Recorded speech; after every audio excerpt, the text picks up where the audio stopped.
wenn ich mich selbst verlasse? Wer bleibt mir dann im Spiegelglas? Ein Ich, das schweigt, ein Ich, das lacht, ein Ich, das mich noch tiefer fasst. Ich frage mich, wer bin ich nun? Ein Echo, das im Herzen ruht, ein Schatten, der mich stets begleitet, ein Ich, das meine Wege leitet.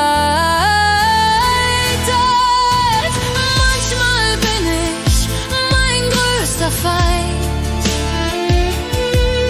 der mich verspottet, mich verneint.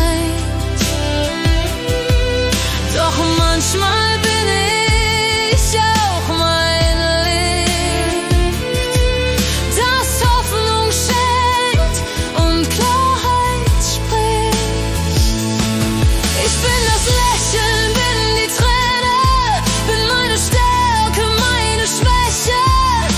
Ich bin der Stern in dunkler Nacht, der Traum, der mich zum Morgen macht. Und wenn ich wieder ich nur sage, zähl ich die Stimmen Tag für Tage, tausendfach, doch immer eins, ein Ich, das lebt in mir, ganz meins.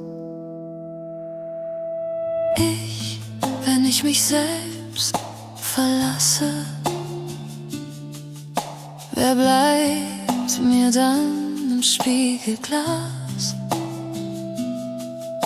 Ein Ich, das schweigt, ein Ich, das lacht, ein Ich, das mich noch tiefer